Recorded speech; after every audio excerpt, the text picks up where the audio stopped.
I might be live. Oh, I'm finally live. It's like I'm pretty sure I was probably live in some places and not others. And so I'm just here like, am I live anywhere? I don't know. Alrighty then.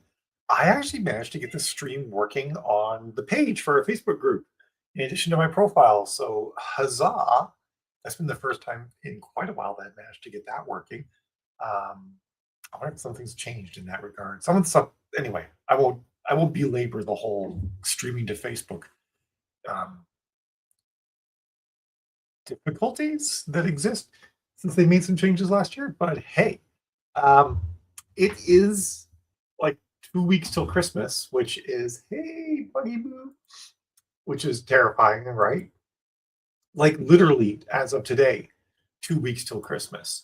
Um, I don't actually know what to do with that information. Like I put it inside my brain and I'm not sure what happens after that. Right? Like it just sort of short circuits. Although Eva and I are going Christmas shopping tomorrow, so we're gonna wrap up getting presents for Jill. And I still have to get some presents for a couple of my siblings. So I think I'll be pretty much all set. Oh, that's unfortunate, Angel Ray. Like what? Like how? What's your average, and how low did they go? Are we talking like a 50% drop, a 90% drop? I I tell you, ever since I want to say November 16th, Amazon's reporting has been so flaky that it's hard to like trust it, in any sort of like daily granularity. Like I'm like, okay, let me wait a couple more days and see if this is a trend because the data is so wonky. There was this period where the number of clicks for everybody just fell off a cliff on the Amazon side, but the Facebook side was sending like maybe 10% fewer clicks, but Amazon was showing like 50% fewer clicks. And I'm just like, what is true? At that point, it's starting to normalize, but CPCs are also still fairly high. I kind of feel like things are going to be wonky until the first week of January, unfortunately, possibly the second week of January, just based on how the calendar is working out this year, which is frustrating. But hopefully, Angel, things kind of square away for you. Jennifer says it doesn't even feel like it should be December yet. I mean, I don't know. How much snow do you have on the ground, Jennifer? Because we've got enough snow on the ground that it definitely feels like December here. It's, I think today it snowed probably 2 or 3 inches already. It's snowed. It's actually, we had a bit of a break. I think we got about 3 or 4 days without snow. I think the last time we got snow was on Sunday. Yeah, Sunday was the last day we got snow, so we went 4 days without snow. But I've, I mean, I haven't lived here for 25 years, so I don't precisely remember when snow used to start. But I remember having Christmases where it wasn't snowing, and that is not going to be this Christmas unless something dramatically changes in the forecast. We are going to have a very white Christmas, which, to be honest, I'd rather have than a brown Christmas, like any day. No snow. It's terrible. It is quite chilly there today, though. Minus 15 Celsius, which would be like close to 0 Fahrenheit, I think. Oh, it's 5 degrees Fahrenheit, is what it is today. Plus, you don't actually want a brown Christmas, Jill. You just don't like the snow. Jill doesn't like the ice. She's scared of slipping. But when it stays this cold, you don't get that much ice because it's too cold for ice. Unless stuff gets packed down, which is why I shovel the walks very religiously. Unfortunately, not everybody in town shovels walks quite as religiously as I do. But yeah, so Merry almost Christmas. There's only one more lunch with Mal before Christmas. Like, oh my goodness. I've actually had a really enjoyable morning because I finished editing a story that I'm releasing on the 24th to my readers, and I'm actually super stoked about it. Although, like, one part of the story made me kind of uncomfortable. So this particular story, I want to say I wrote this like 3 years ago in either 2022 or 2023. It involves the first crew to drill through Europa's ice. Europa is one of Jupiter's moons that has more liquid water on it than Earth does. It just happens to also have a 35-kilometer thick, about 20-mile thick crust of ice, which is pretty difficult to drill through, as you can imagine. Um, and it's possible that there could be life under that crust, or maybe like at least phages or viruses. And so I wrote a story about drilling through it, and it's interesting because at one point these people try to stop the drilling, and they're like, there could be life down there. It could be pristine. We don't want to disturb it. And the woman running the drilling crew is like, look, so I'm only going to drill through this ice eventually. I can do it properly. Let me do my job. Without properly, as in without contaminating, the ocean beneath and stuff like that. And I'm like, I feel like I'm defending a point of view that I don't exactly agree with by writing this story. It's kind of weird to do that, but um, I also like when you write about like the exploration and of our star system, it will largely be done for resource extraction initially. So I kind of think you kind of have to write that if you want to write about the early days of exploration. Later on, we'll have the luxury of being more altruistic, I suppose, about it all. Um, yeah, like Jill says, drop your questions in the comments and help know what everybody wants to talk about. Yeah, I'm always willing. Like any questions you guys have about anything, book marketing wise, or if you just want to like talk about like something you have going on, like related to books, like a release or a book club that you had happen that you're like super excited about the results for, or the opposite that you weren't excited about the results for. Anything got going on book wise, feel free to share. I like to have a two-way conversation. Um, we we recently finished the first round of videos for our free Facebook school. So if you go to school.com, SKOOL, and you search for Easy Author Facebook ads, am I getting that right? Let me look before I say Easy Facebook ads for authors. You just go to SKOOL, school, but with a K. Um, you can see our free course that we've put up. Free courses, they're always going to be up. They're always going to be free. It's not like a limited time deal or anything like that. Well, it's not as like in depth as perhaps like our main storyteller lab um, stuff. It still probably amounts to something to the tune of like 6 or 7 hours, maybe even more, of like training content about Facebook ads and stuff like that. So if you're feeling a little bit unsure about Facebook ads, unsure about how things have changed, this is like brand new content, recently updated to reflect everything having to do with what Facebook's changed this year. So could be a great thing for you to get in on and try out. That's all me posting. Rebecca says, I'm going through the classes and they've been so helpful. That's awesome, Rebecca. I'm really glad to hear it. And we're doing a new course. This will be a paid course, but if anybody's interested, it starts. Does it start December 12th, honey, or December 19th? Anyway, it's gonna be sorry, January 12th or January 19th, where I'm gonna be talking. It's gonna be the 19th. Jill has just informed me. So January 19th, we're starting another course too, and it's gonna be. We've actually called it like.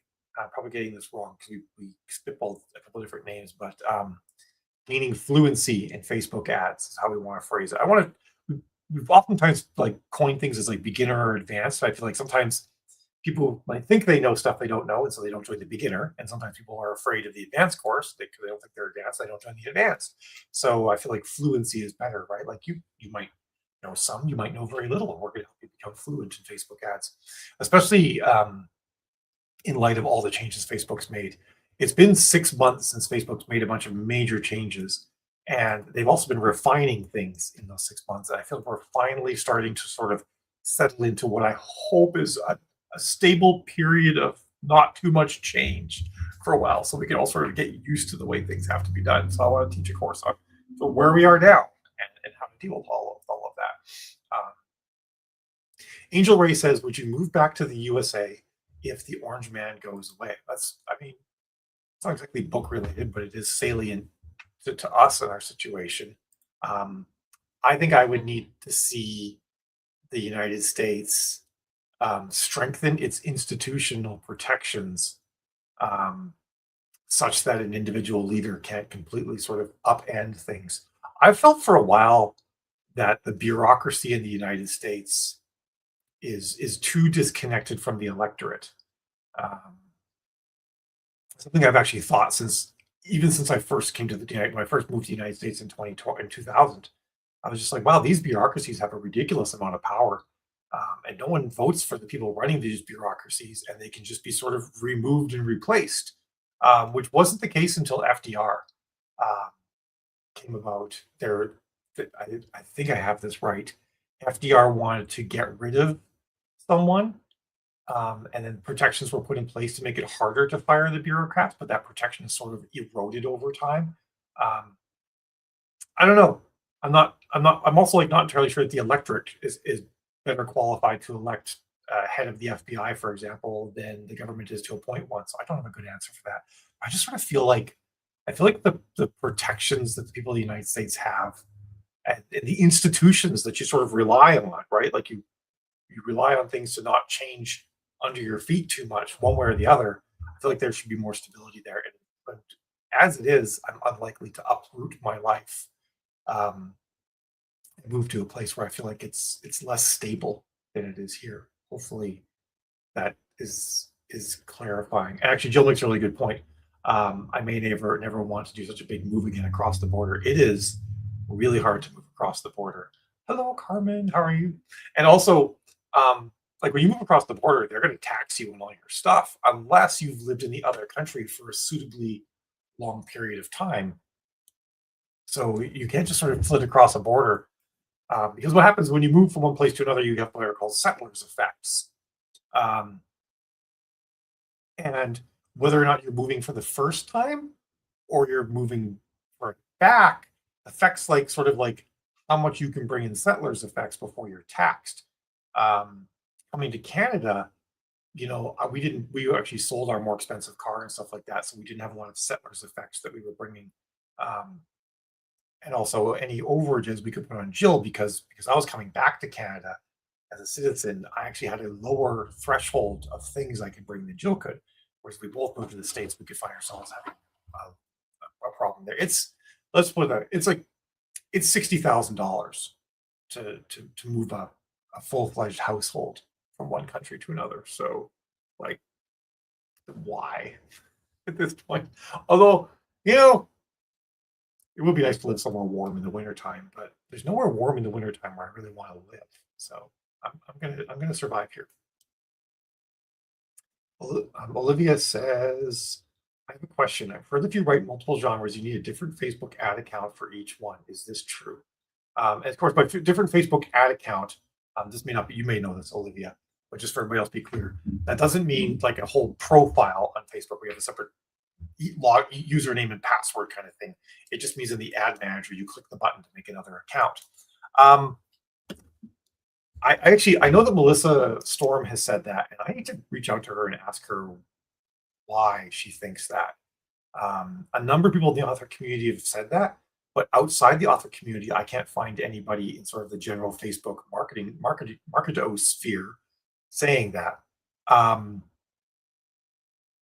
it's probably safe to do it and it's easy. Although when you first make an account, you have to wait a certain amount of time before they'll let you make more accounts. I've actually hit my limit. I can't make more accounts, which is which is kind of funny. Um, but it doesn't. I think the most important thing is to have a separate page. If you have, and most people who have different pen names have different pages. Make sure that you're running your ads for each pen name under a different page. There's been strong evidence for a long time that Facebook attaches audience learning to the page. There's been not strong evidence that they attach audience learning at the account level, but it couldn't hurt to make another account. It's not the end of the world to have one account for one pen name and one account for another pen name. Just of course, make sure you also have separate pages for each one. Um, so it's probably best to do better safe than sorry. Um, we have ads for wildly different things running under the same account and haven't seen a problem. But to the same token, we've also sort of trained Facebook with all of these different things for some time. So um, I guess the answer is I don't have super strong evidence that you need a separate account, but it doesn't hurt and it's easy to do. So you might as well make a separate one. So yeah. Carmen, you said, "Can we, and I'm wondering if you wanted to ask something, there, that you didn't get to ask for. Oh, all right. Kate says she's very sad about leaving New England. I really love New England as well.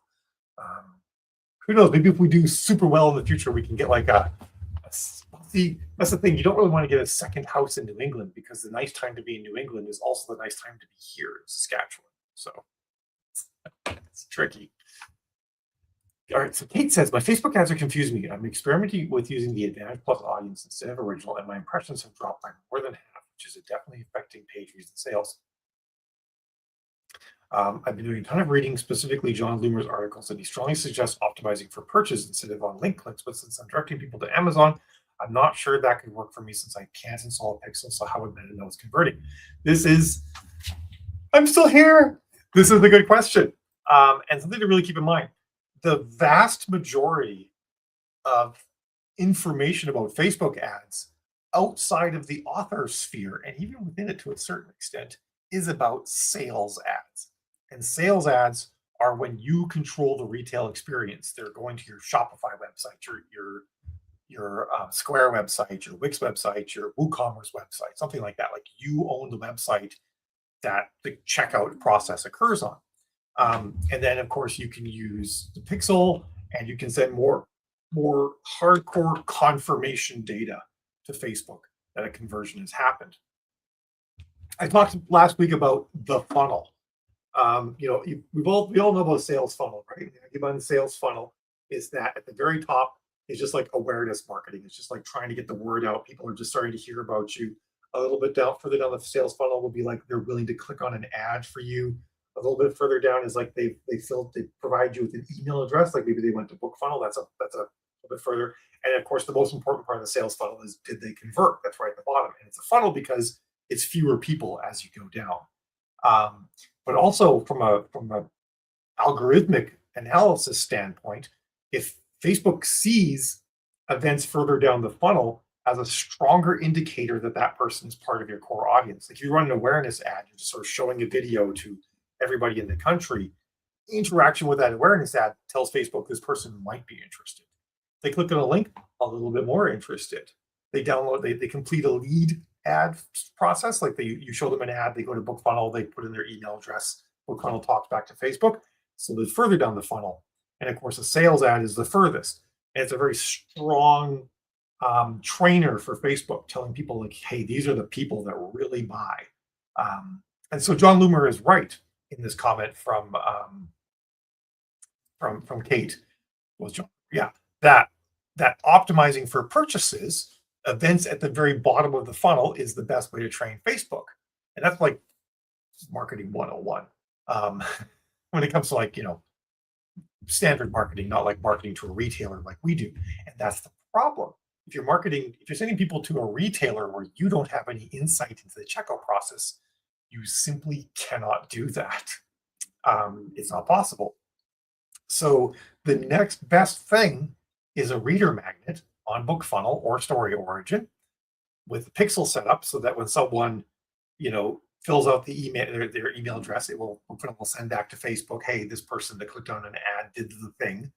And that's further down the funnel than a click. So it's for most of people who are on Amazon running a reader magnet ad that goes to BookFunnel or Story Origin or your own website. If you want to set up your reader magnet to serve from your website, it's entirely possible to do that as well. It's just like, why? Why would you do that when you could use one of these services that handles it so much better? That's the best training system you have, and that is a really good thing to prime the algorithm. Listen Storm says new flex ads work best. Do you also have seen that? So flex ads are basically replacing dynamic creative. Not everybody has access to flex ads for traffic ads. Actually, you know what? It's time for show and tell. We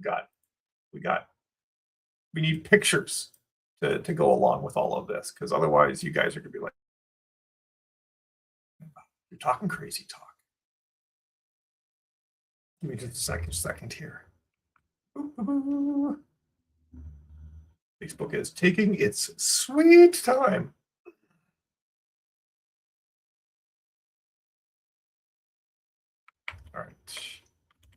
Time to share my screen.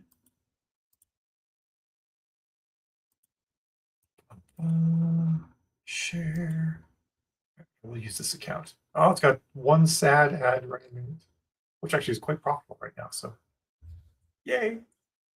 All right, create. So when we go to create a new campaign, interestingly, Facebook has organized these things like the funnel.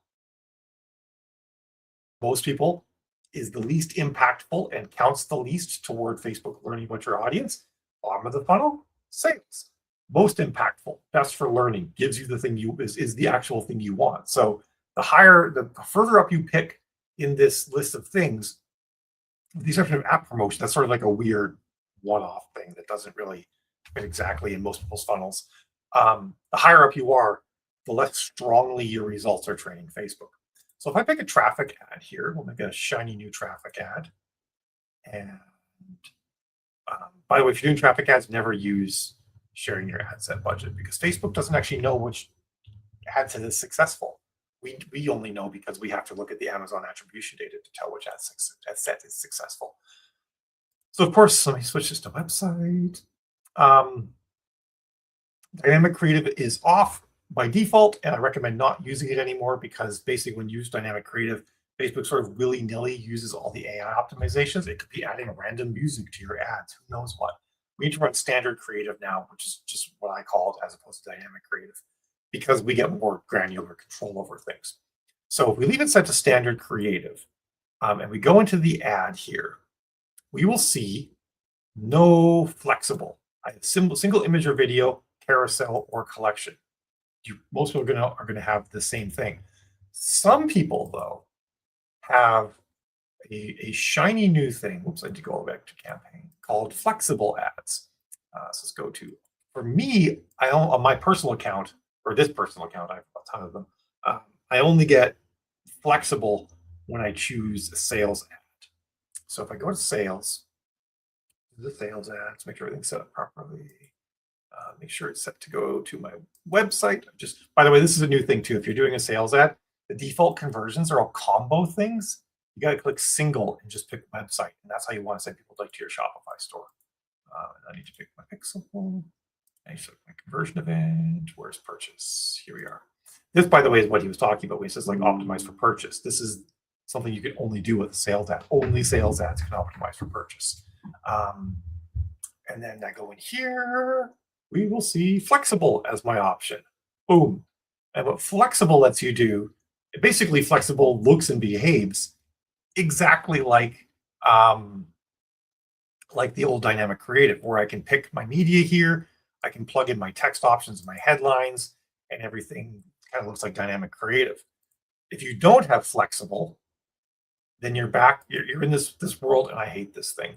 You're in the world where you've got this stupid wizard you have to go through to set up your ads. We have like media and crop and text and image generation and video generation and all that junk. So that's kind of how you can tell the difference if you're flexible or not. Flexible, I've been recommending against flexible for quite some time because there was no reporting. Like if you were to do like a flexible ad and had like 4 or 5 images, you couldn't actually see how the different images were doing because the only way to get to see what images were doing well was to go to dynamic creative and then choose image, video, and slideshow. And dynamic creative would show you which image was doing better or not. And flexible, if you had a flexible ad, you'd click this and it would just show nothing. It wouldn't show the different images. So I was like, flexible is great, but without the reporting in the breakdown system, we can't actually see which image works, which is terrible. Recently, they've added this new section here called creative, flexible format, and related media. I have yet to find an account where either one of these things work. I click them and it just shows a loading bar forever. They might be working for some people, but they're unreliable. So I want to recommend flexible. I really do. But one, not everybody has it. So most people are still going to have to run standard creative. Unless you have sales ads, then you can run flexible. To the reporting's garbage. So it's just like, oh. And it's like, even when dynamic creative has been like this for like a year now too. the reporting will work, and then it will break, and then it will work, and then it will break. And it's really hard to make business decisions off of reporting that just randomly breaks. So that's why my recommendation currently is still to run standard creative ads. It's harder now because you make one ad for each image. You can put multiple text options in because the text breakdown reporting has been fairly consistent and it's working. Where you can see which headlines are working better, which primary text is working better. But for each separate image, you have to make a separate ad, and then ideally you have to use a separate attribution link for each one. It is more work. So that's kind of where I am with Flex ads. I think they ultimately will be the way to go. I just need Facebook to actually make the reporting work. That'd be nice. Jill, do you like Mel Scarf? Scarf like this comic? It is Jill Scarf. I was feeling chilly this morning, and it was on the bed when I was getting dressed. So, all right. It is a really nice scarf, isn't it, Kate? It's really soft and fuzzy. So hopefully, did that make sense regarding flexible and my thoughts behind it? Yeah, Melissa and I really need to sit down and have a summit because she actually has a pretty big organization now with a lot of clients and a lot of people working for her. So there's insights she has that I don't have, and I think there's insights I have that she doesn't have. So she and I really do need to sit and chat. We're largely in alignment with things. And I'd be willing to bet too that when Melissa talks about some of these things, she probably also recognizes the caveats that exist. It's the Facebook ad platform. It's built out of caveats. Rebecca says, speaking of making decisions without data, what do you recommend if Amazon attribution isn't reporting any sales and reads? I'm getting sales and reads, but I can't tell where they're coming from. Well, the first thing I'd ask is, are you seeing the clicks? Because if there's an error in the reporting, pardon me, if there's an error in the link, you won't see the clicks. But if you're seeing the clicks, then chances are the data is at least flowing. The next thing I would look at is make sure that the display page views and the clicks are within roughly 20% of each other.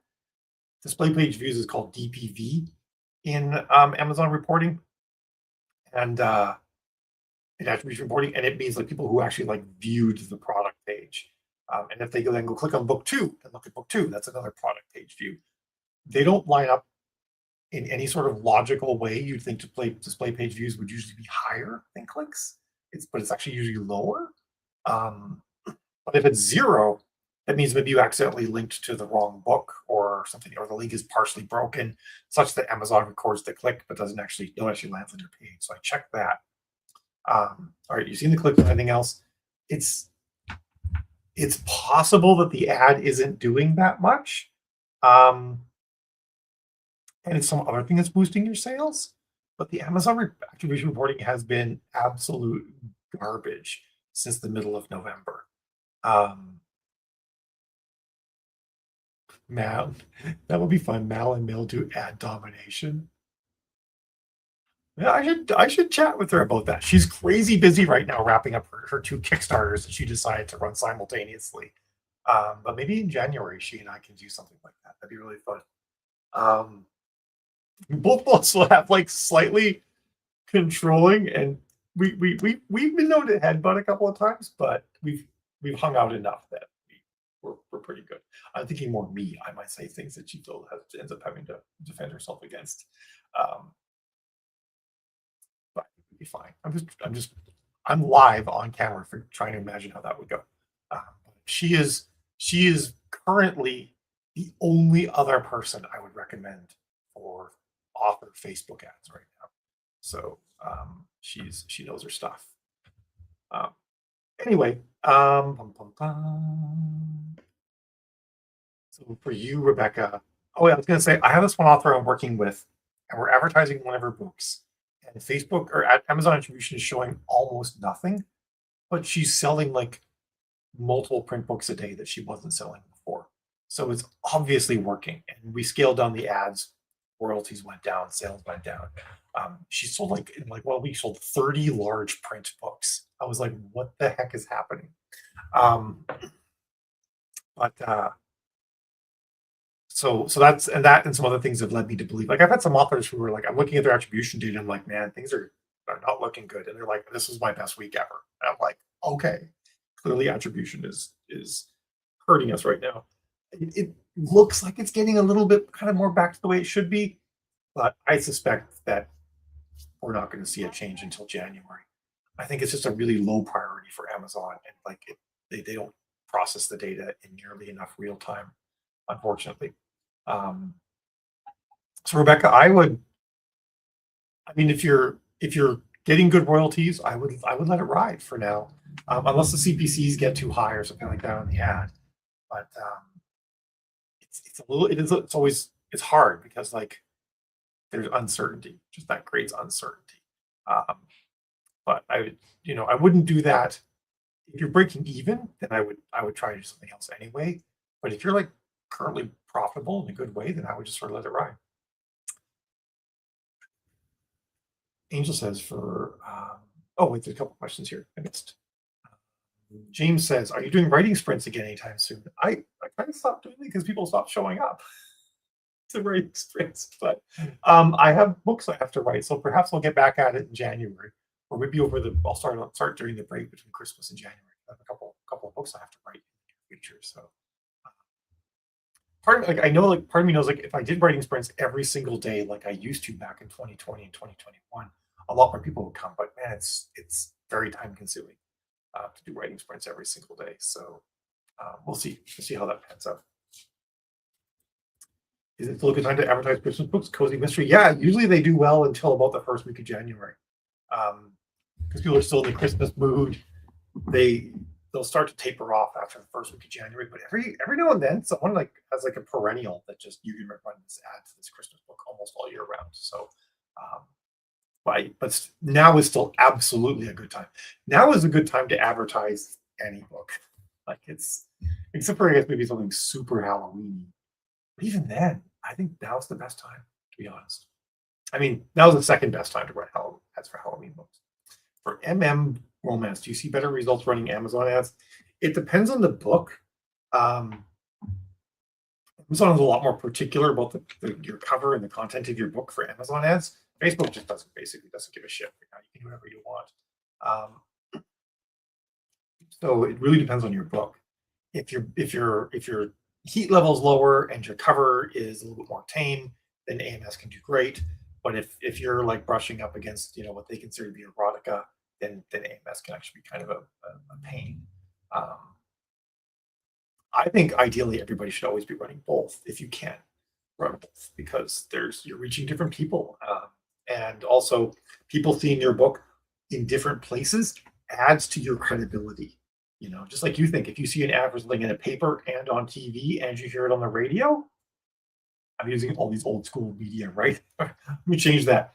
You see them advertised on Instagram, Facebook, and you get an email from them, or something like that. You're much more likely to be like, okay, this is like a legit company, versus like only ever seeing the ad one time or a couple times in one place. So the more exposure you have on different platforms, the more it adds to your credibility. Um, so I think everybody should be doing both. I am right there with you, Rebecca. I hate uncertainty as well. It is the worst.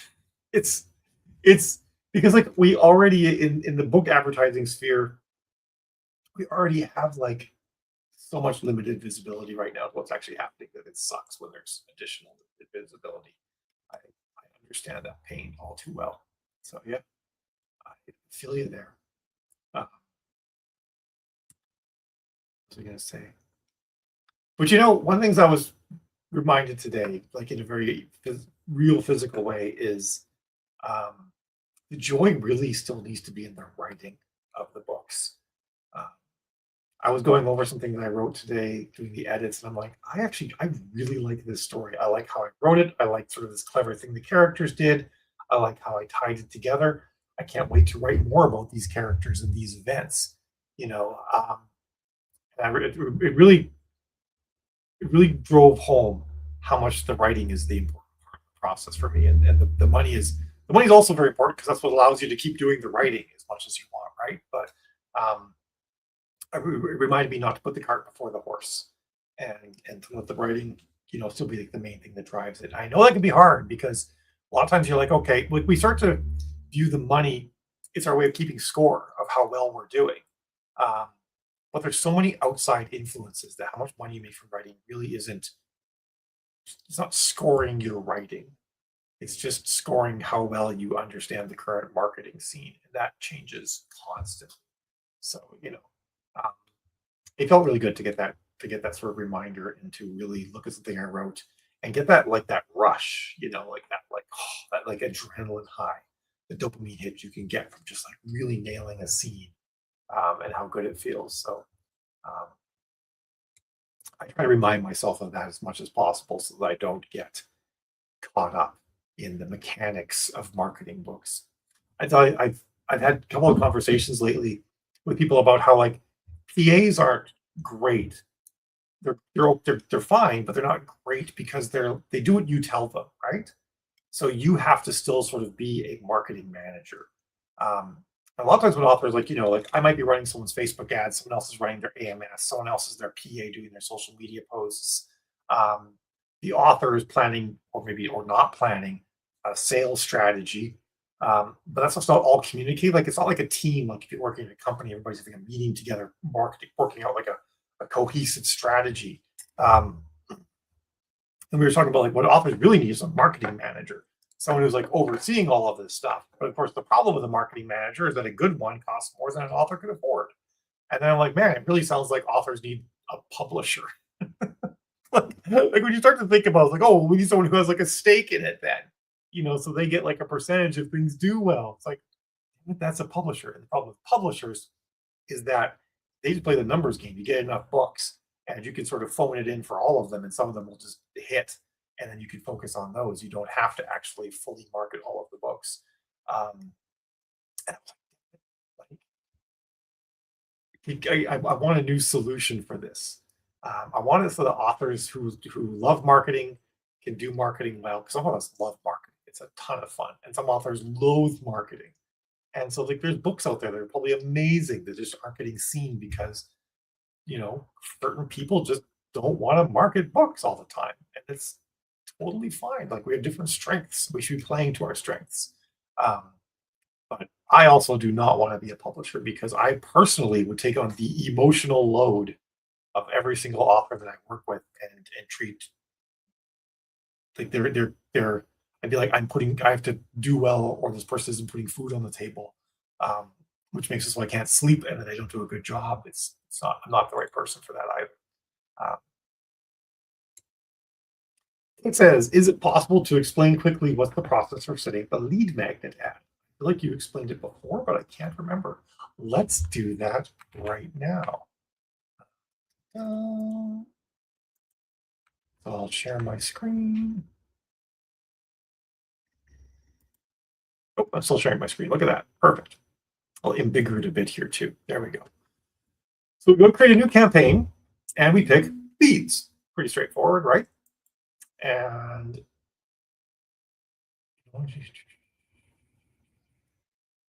that's fabulous. Thank you, Facebook, for that message that made no sense. Anyway, so lead campaign. I still prefer to do ad set budgets. That's a whole other conversation. I like to control my budget myself just because I like to know where the money is being spent. And what if one ad is working better than the other? I want to have more control of that rather than just Facebook making these decisions for me. I know I'm particular like that. So lead campaign, add to the budget, turn off the magic things. I want to be able to have more visibility of what's going on. Apparently my score is still 100. Yay. This stuff is kind of nonsense, to be honest. This stuff is one of the things to keep in mind with Facebook is that the Facebook ad platform is built for companies who are spending $100 million a year with them. Uh, for big for ad agencies and big companies, so keep in mind that a lot of the messaging and recommendations Facebook makes are like don't apply to us. Okay, so lead campaign setup is just like you would normally do it, basically. And then we're going to come to the ad set, and we have our conversion location. Now, the default here says website and instant forms. Just like on the ad campaign, they've done this thing now where they're trying to get you to get things to convert in multiple locations. Instant forms is a form on Facebook. So if you're to use an instant form, someone fills out a form on Facebook, you'd need to set up some sort of integration with BookFunnel to send the book after they fill out the form. You gotta use Zapier or something like that. It's a pain in the ass. You don't want to have to do it because you got to maintain it and make sure it works. So you got to click single and click website. That's a relatively new thing. Some of you may not have the multiple versus single drop down list. You might still just have the single, but make sure it's just set to website. Make sure instant forms is not in the picture. Our performance goal is to maximize the number of conversions. There is an option to maximize the value of the conversions, but that doesn't apply to leads. I don't know why it's here. I guess so we'll try to show your ads to the people most likely to generate higher value for your business. I guess if you're selling products with a lot of upsells, Facebook might be able to figure out who's more likely to buy your upsells. I have no idea, but for us, it's a book, and all readers are, as far as we can tell from the surface, equal in that regard. So we always want this to be set to maximize number of conversions. Your data set is your pixel. Data set and pixel are synonymous words. Pixels, the old term, Facebook is now largely calling it a data set, which is way better because that's what it's always been. It's a collection of data about people who have interacted with you, more specifically with your page. And then our conversion event. You have a couple different conversion events in here. They recommend that you use lead. I've always used complete registration because in days of yore, lead wasn't an option somewhere in the chain. I forget where it was, so I've always used complete registration. But lead works a-okay.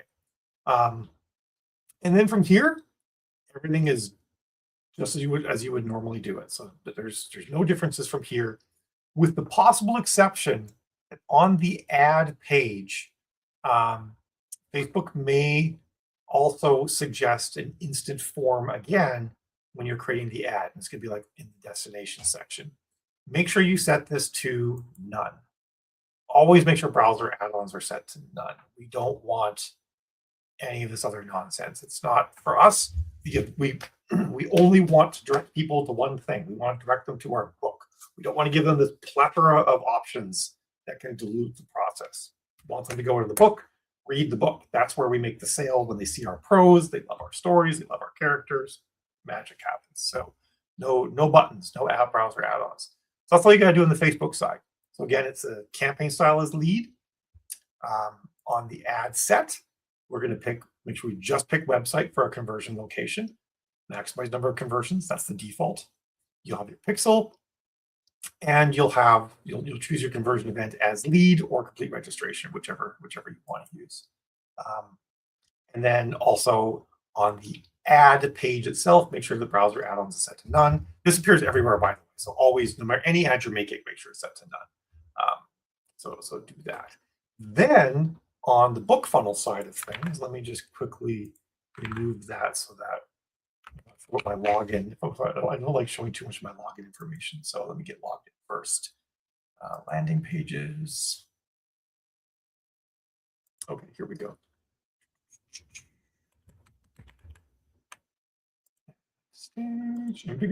So I'm on a landing page. This looks like just a pretend one that I made on BookFunnel, and the type of landing page needs to be an email sign-up page. So when you're making the page on BookFunnel, and I Story Origin supports all this too, I just don't use it, so I don't know what the process is. So if I go to edit this, at the very bottom, we'll have this advanced settings section. And at the very bottom of the advanced settings section, I need my Facebook Pixel ID, my page load event, which the default you should have is just page view, or view content. I think they mean the same thing to Facebook. At least they used to. I should double check that. But really it doesn't matter because we're not doing anything off the page load event. What we really care about is a subscribe event. And whatever you pick in your subscribe event here needs to match whatever you picked here. So if you pick lead, you got to pick lead. You know, something just occurred to me. So I talked about, like, you got the funnel, and Facebook views things at the bottom of the funnel as having a higher value. You could actually make it so that BookFunnel sends purchase, and you can actually set purchase as your event here, and that may actually more strongly train Facebook. I need to experiment with that. You don't take that as solid advice yet, my existing advice is to say, make a lead ad, use lead here, or complete registration. Either one works, and then do the same here. Whatever you put in Facebook match. But I do kind of wonder, if I put purchase here, could I make a sales ad and send it to BookFunnel and count the download as a purchase? At the same time, you get looky-loos on your BookFunnel page, just grabbing the book on the lark. So I'm not entirely sure that I would want to tell Facebook that this was a purchase and was like a bottom of funnel event. I might actually not want to do that because I could poison the well with bad data from looky-loos who are just looking for a free book. Actually, along those lines, when I make lead ads for a reader magnet, I never say that the book is free in my Facebook ads. Never. Because I'm trying to avoid looky-loos or freebie seekers. I make it see I sell the book as if it's something they have to pay for. I just talk about the story, I talk about the characters, I talk about genre and trope stuff. And then when they land there and they realize it's all I gotta do is give my email address, it's like, surprise, enjoy. Not like they were expecting it. I want my ad to filter out freebie seekers, so I never mention that the book is free. Which drives up my CPCs a little bit, but I feel like I get a better quality conversion off of that. So in that scenario where I'm sort of pre-filtering out freebie hunters, it's possible that maybe I could run this as a sales ad. Of note, you'll notice in here that purchase is not clickable, because on lead ads, you can't select purchase. It's kind of annoying. If you wanted to actually test out this hypothesis that you could use a purchase event on BookFunnel, you'll actually have to create a sales ad over on the BookFunnel side. So I need to use this sales ad, where then I could pick purchase, and vice versa. On a sales ad, you can't pick lead. It's like an arbitrary choice that Facebook made that kind of annoys me. So hopefully that all made sense to everybody. My crazy little ramblings that we kind of just wandered off on there. I'm such a data nerd that I'm like, now I want to go test this. I want to go try and see, like, can I actually run reader magnet ads and tell Facebook their purchases and see if I can better train Facebook. I'm actually going to give that a shot. I need to write a reader magnet. Actually, this is cool. The story I just finished, that I'm just editing today, that I finished in 2023, but I kind of view it as finishing now because I've made some changes as I'm editing, going over the edits. That is eventually going to be a reader magnet for a new series that I'm actually kind of excited to write now. So who knows? Good morning, Pig Monster. How are you doing today? Oh, I'm glad that made sense, Kate. And of course, feel free to experiment with it if you want. And it kind of satisfies John Turner's ask, right?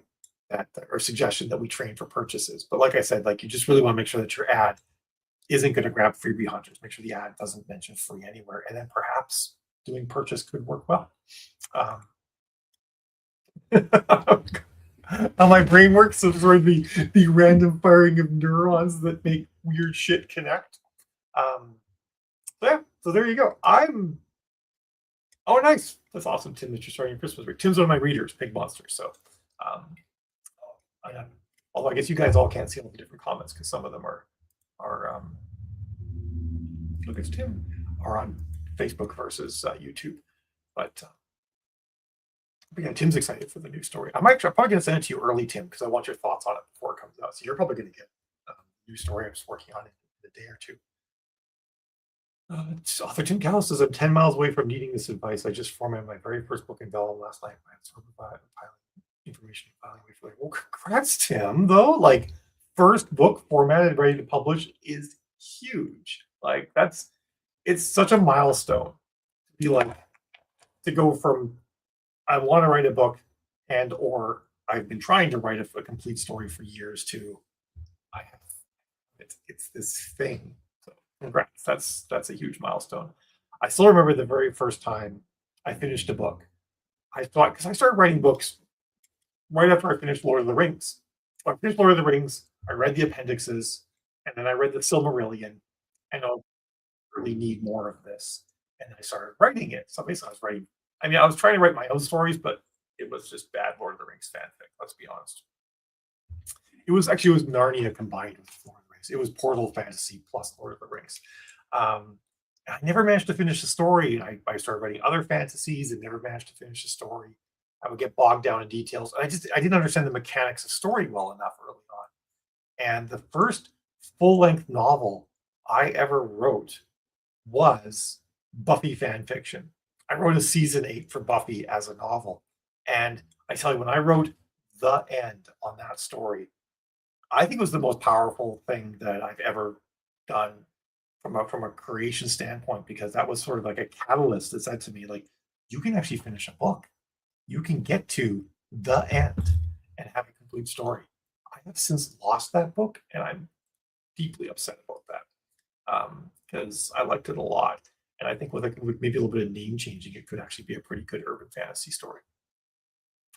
Anyway, yes, Jill, I did answer the writing sprints question. I think that I'd like to start doing them again in January and or the week between Christmas and January.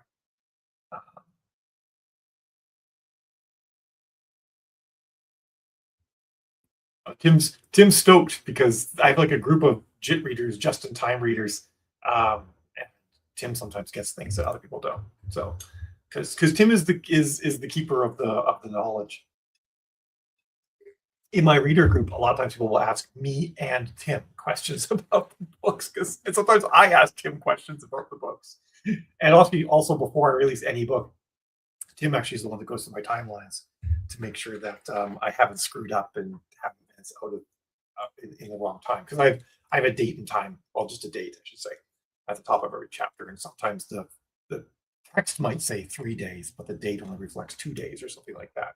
So Tim is my continuity editor. Um, yeah, I agree. Other Tim, Buffy does have a rich and wonderful world to draw from. I had after the Hellmouth was destroyed, they all went to Boston, and of course there was a Wolf from Heart um, branch in Boston, and they were all dealing with that. So it was fun. I like that story a lot.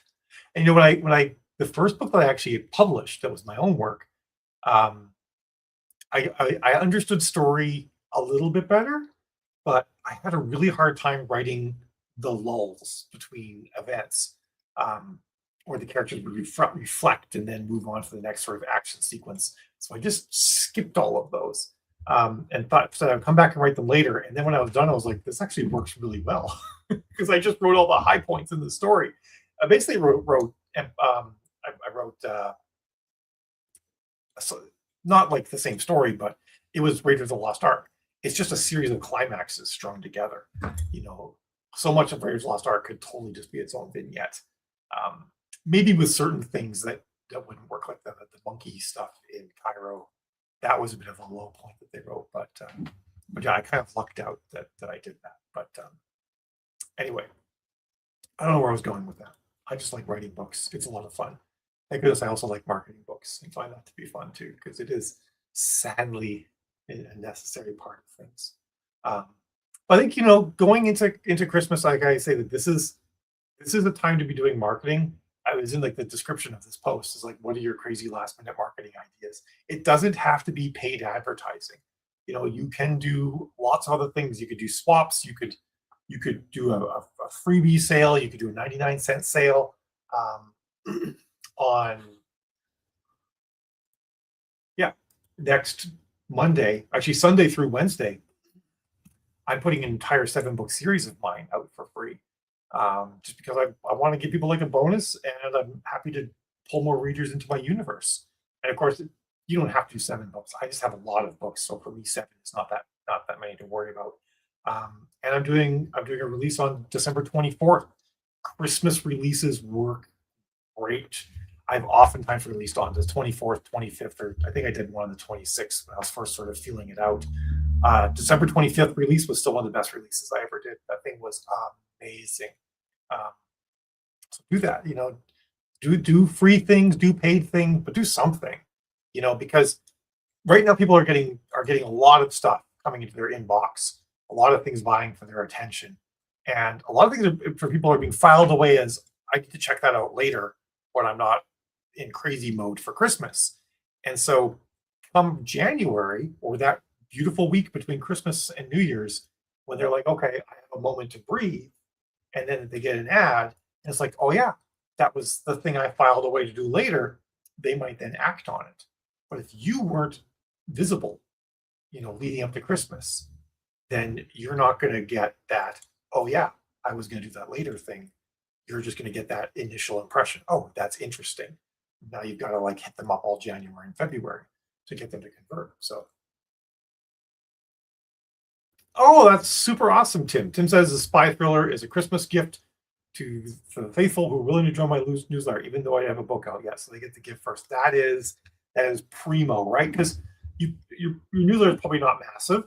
Um, you weren't going to convert them all, so you're not really like losing that much money. Like maybe at best a couple $100 that you could have possibly made off your newsletter, but instead you're making super fans, right? You're making fans that are like, wow, I'm seen and appreciated, and I can't wait for book two. And some of them will actually buy your next book. I had this reader, so the books that my White Whale that I finally published last September or this past September. Um, I thought I was going to have that book out in 2021, 2022, 2023. I knew I wasn't going to go out in 2024. And then I did get out in 2025. I sold pre-orders for it back in 2021. And I thought I had canceled and refunded all of those years ago. Well, one reader reached out to me recently and they're like, hey, I signed up for a signed pre-order, a paperback of this book back in 2021. And I went and looked them up, and sure enough, they did. But for some reason, the system had marked the order as fulfilled because they'd also ordered some other things along with it, I believe. Um, and so they never got the book and they never got a refund. I'm like, I'm so sorry. Unfortunately, now that I live in Canada, I can't give you a signed. The signed copy is going to be $25. It costs $25 to ship a book to the States from Canada. So I'm like, I can't actually do this for this price. I don't really have the logistics set for shipping right now. I'm just going to refund you your money. And the guy's like, oh, that's kind of a bummer that you're not doing print copies anymore. I'm like, oh, I am doing print copies. You just have to get them from Amazon.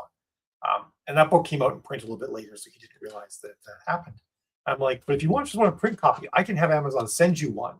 Um, and then I'll refund you the majority of your money that you paid for this pre-order.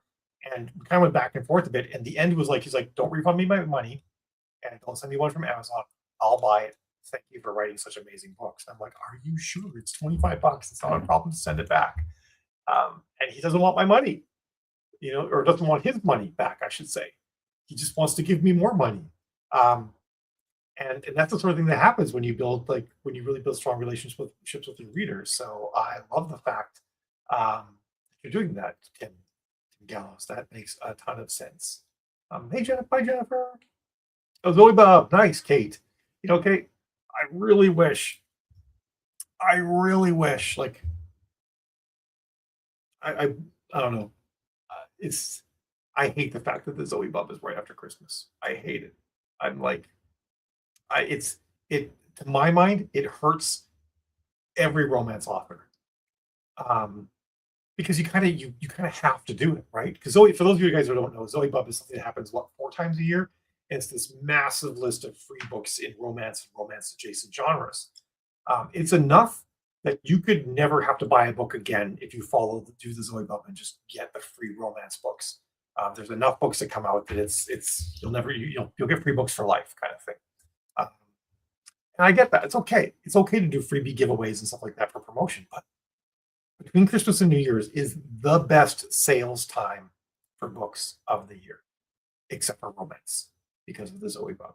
It used to be the best time to sell books for romance of the year, but it's not anymore because the romance readers are inundated with free books.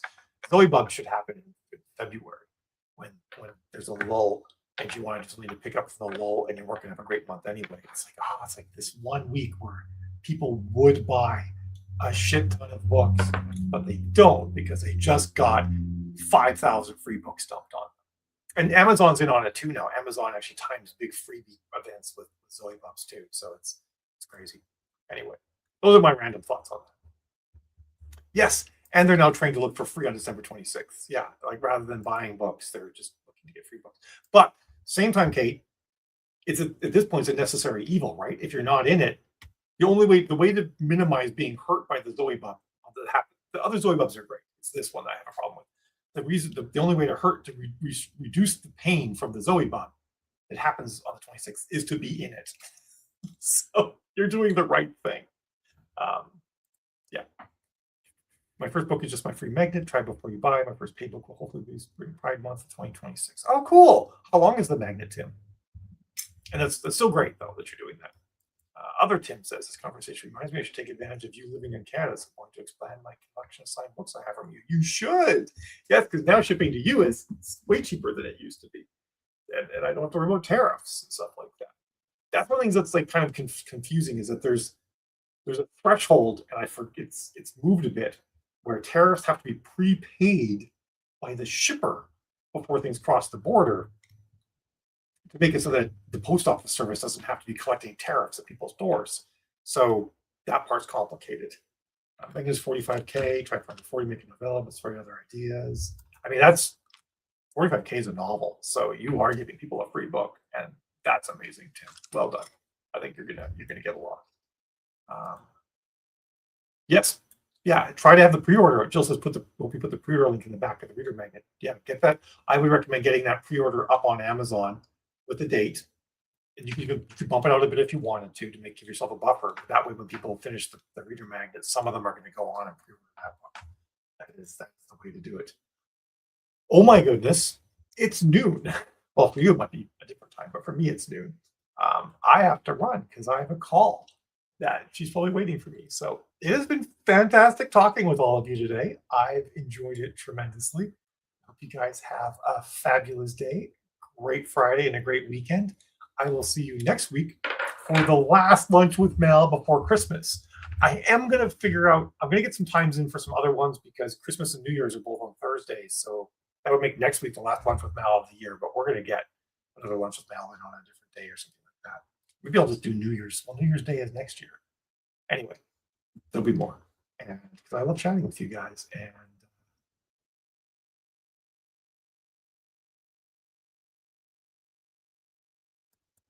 oh, Tim actually says he enjoys it when I make the pre-order date further out, but then the book releases sooner. Well, that's good. That's good feedback to get. I like that. Because I always kind of worry that I might be upsetting people when I do that. But I guess getting something sooner can never be upsetting. So there's that. Anyway, we will see you guys later. Have a good one, and ciao and all that.